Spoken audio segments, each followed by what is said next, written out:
Lo impensable está ocurriendo ahora mismo. Y si no estás prestando atención, estás a punto de perderte uno de los cambios geopolíticos más importantes del siglo XXI. Arabia Saudita, el aliado más cercano de Estados Unidos en Medio Oriente durante más de 7 décadas, acaba de decirle que no. No un tal vez, no un lo estamos evaluando, sino un no rotundo. Han cerrado su espacio aéreo a aeronaves militares estadounidenses que planeaban ataques contra Irán. Y no están solos. Emiratos Árabes Unidos hizo lo mismo. Kuwait también. Bahrein, Qatar, Omán.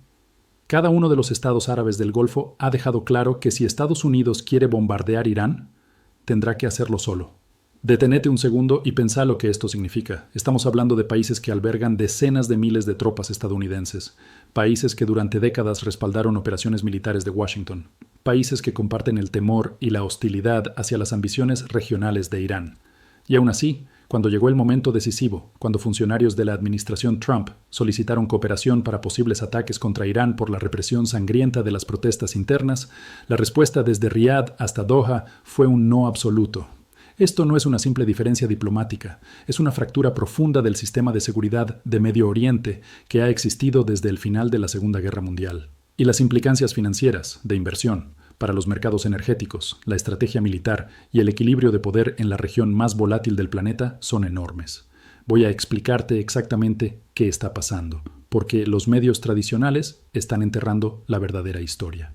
Según múltiples informes de fuentes regionales, canales diplomáticos de Medio Oriente y filtraciones de inteligencia, Estados Unidos se acercó a sus aliados del Golfo a mediados de enero de 2026 para solicitar permiso de uso de su espacio aéreo y, potencialmente, de sus bases militares para ataques contra Irán. Esto no fue una conversación teórica, fue planificación operativa real. El contexto es clave. Las protestas en Irán se han transformado en la represión más sangrienta en la historia de la República Islámica. Algunas estimaciones hablan de más de 12.000 civiles muertos en apenas 2 noches.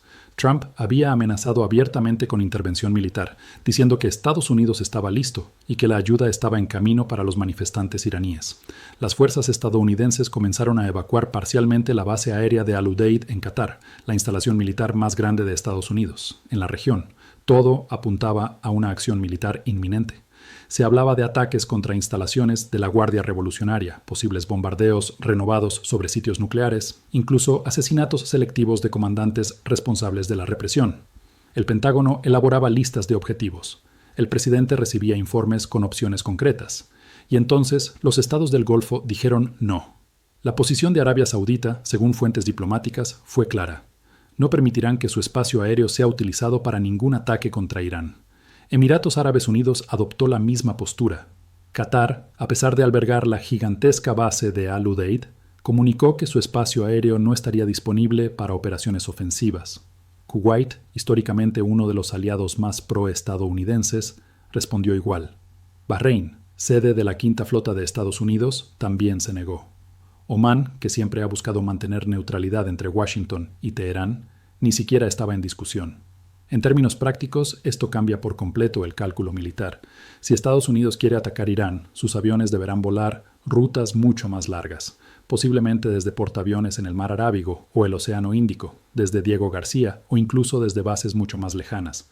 Se pierde el factor sorpresa. Los costos se disparan. El riesgo para los pilotos aumenta.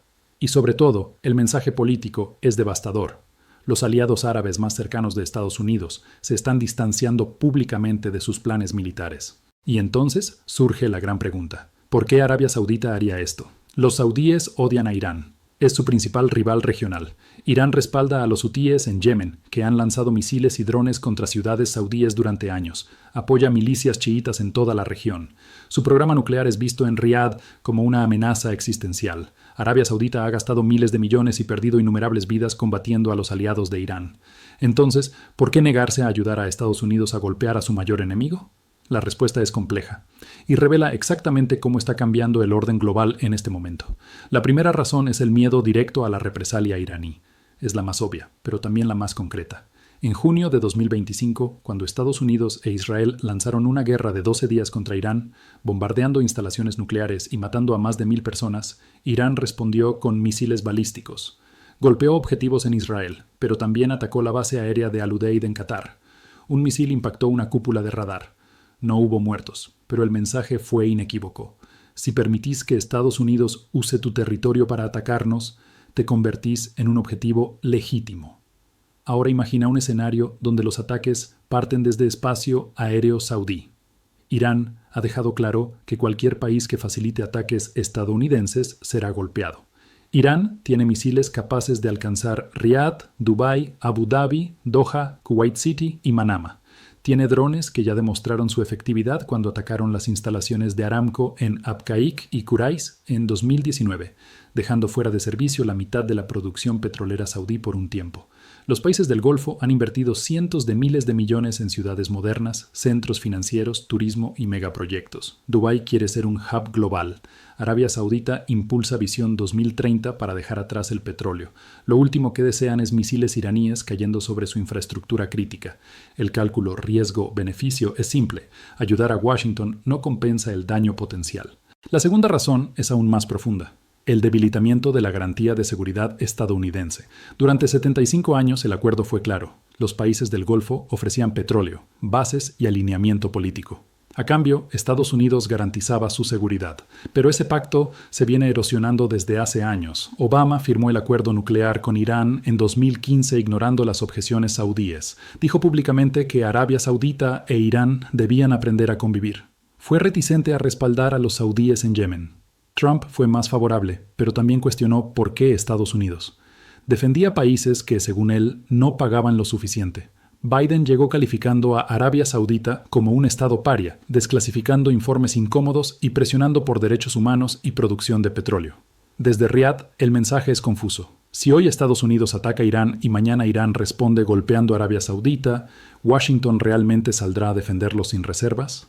¿O el próximo presidente decidirá que no vale la pena? Esa incertidumbre está empujando a los saudíes a cubrirse y reducir su exposición. La tercera razón es el factor China. Y acá es donde todo cambia de escala. China es hoy el principal socio comercial de Arabia Saudita. Compra más petróleo saudí que nadie. La inversión china en el reino se disparó. Arabia Saudita forma parte de la iniciativa de la Franja y la Ruta. En 2023, China medió un acuerdo histórico entre Arabia Saudita e Irán para restablecer relaciones diplomáticas. Fue un golpe simbólico enorme. No fue Washington, fue Pekín. Los saudíes ahora piensan en un mundo multipolar. No quieren elegir entre Estados Unidos y China. Quieren relacionarse con ambos. Si ayudan a Estados Unidos a bombardear Irán, dañan su relación con China y destruyen el acercamiento con Teherán. Y cada vez más, la respuesta saudí es clara. No vamos a elegir bando. Vamos a maximizar nuestra autonomía. La cuarta razón es la política interna y la supervivencia del régimen. Mohammed bin Salman gobierna de facto Arabia Saudita. Ha impulsado reformas sociales, apertura cultural y diversificación económica, pero también ha consolidado poder de manera implacable. No puede darse el lujo de ser visto como un títere de Estados Unidos ni de arrastrar al país a una guerra que sabotee su agenda de modernización. Si misiles iraníes caen sobre ciudades saudíes porque permitió el uso del espacio aéreo, la reacción interna puede ser peligrosa incluso en un Estado autoritario. La calle árabe históricamente es hostil a Estados Unidos. Suma a eso a tensiones internas y el riesgo político se multiplica. La quinta razón es la lección aprendida de Irak, Libia, Siria y Yemen. Cada intervención militar estadounidense en Medio Oriente en los últimos 25 años terminó en caos. Irak fue destruido y fortaleció a Irán. Libia se convirtió en un estado fallido. Siria derivó en guerra civil y terrorismo. Yemen, con apoyo estadounidense, se transformó en un desastre humanitario sin victoria. Los países del Golfo miran esos ejemplos y se preguntan cuál es el plan real. Si Estados Unidos bombardea a Irán, ¿qué sigue? ¿Colapso del régimen? ¿Guerra regional? ¿Más radicalización? Ninguna opción es atractiva para ellos. Por eso, cuando Washington pidió cooperación, la respuesta fue no. No porque amen a Irán, no porque confíen en Teherán, sino porque el costo de acompañar a Estados Unidos hoy es demasiado alto y las garantías demasiado débiles. Entonces, ¿qué significa todo esto en términos reales? Significa que estamos presenciando el final del orden de seguridad de Medio Oriente, tal como lo conocimos desde el final de la Segunda Guerra Mundial. Durante más de 7 décadas, el sistema fue claro: supremacía militar estadounidense, petróleo saudí, alineamiento automático y un equilibrio impuesto por Washington. Ese sistema se está rompiendo en tiempo real. Estados Unidos ya no es visto como un garante incondicional. Arabia Saudita ya no actúa como un socio automático. China aparece como mediador, inversor y alternativa estratégica. Irán, debilitado internamente pero aún intacto, sigue siendo una potencia regional imposible de ignorar. El resultado no es estabilidad, sino un sistema multipolar, fluido, impredecible y mucho más peligroso. Para los mercados esto cambia las reglas del juego. A corto plazo, el cierre del espacio aéreo del Golfo reduce la probabilidad de una guerra inmediata entre Estados Unidos e Irán, lo que puede aliviar temporalmente la presión sobre el precio del petróleo. Pero a largo plazo, la ruptura de la arquitectura de seguridad tradicional introduce una prima de riesgo permanente. Menos coordinación significa más errores de cálculo. Más errores significan más volatilidad. Y más volatilidad significa precios más altos cuando algo sale mal. El vínculo entre Arabia Saudita y Estados Unidos no desaparece, pero se transforma. Ya no es un matrimonio estratégico. Es una relación transaccional, negociada caso por caso. Y eso tiene consecuencias profundas para el dólar, para el sistema del petrodólar, para los flujos de capital globales y para el equilibrio financiero internacional. Estamos viendo señales claras de diversificación, conversaciones sobre ventas de petróleo en otras monedas, acercamiento a bloques como BRICS, mayor inversión saudí en Asia, menor dependencia psicológica y estratégica de Washington. No va a pasar de un día para el otro, pero la dirección es inequívoca. En el plano militar, el monopolio estadounidense también se erosiona. Los países del Golfo compran armas a Europa, Asia y hasta a rivales de Estados Unidos. Desarrollan capacidades propias. Invierten en drones, misiles, ciberseguridad, satélites. Se preparan para un mundo donde nadie garantiza su defensa automáticamente. Eso eleva el riesgo de carreras armamentistas regionales y conflictos no coordinados. Para Irán, este escenario es ambiguo. Por un lado, la falta de apoyo regional limita la capacidad de Estados Unidos para intervenir directamente. Eso puede envalentonar al régimen y llevar a una represión aún más brutal. Por otro lado, también abre la puerta a negociaciones, porque ninguna de las partes tiene un camino fácil hacia la escalada total. El resultado dependerá de decisiones que se están tomando ahora mismo, lejos de los titulares. La gran lección es esta. El mundo que muchos inversores, analistas y gobiernos siguen usando como referencia ya no existe. El supuesto de una hegemonía estadounidense incuestionable en Medio Oriente quedó obsoleto. El supuesto de alineamientos automáticos quedó obsoleto. El supuesto de estabilidad garantizada quedó obsoleto. Entramos en una era donde el poder está más distribuido, las alianzas son más frágiles y los shocks son más frecuentes. Para algunos, eso es caos. Para quienes entienden cómo funciona el poder, es información valiosa. Los grandes movimientos de capital no reaccionan a titulares, reaccionan a cambios estructurales. Y lo que estamos viendo con Arabia Saudita diciendo no a Estados Unidos no es un incidente diplomático, es una señal histórica, es una grieta en un sistema que sostuvo el orden global durante 75 años. El público ve una noticia, el dinero inteligente ve un cambio de era. Y en momentos así, la pregunta no es si el mundo va a cambiar, la pregunta es quién va a adaptarse y quién va a quedarse defendiendo un mapa que ya no coincide con el territorio. Ese es el verdadero cierre de este guión, porque el conflicto con Irán puede escalar o no, el petróleo puede subir o bajar, pero el orden mundial que conocíamos ya empezó a desaparecer. Y cuando eso ocurre, los que entienden el cambio primero son los que sobreviven mejor al impacto.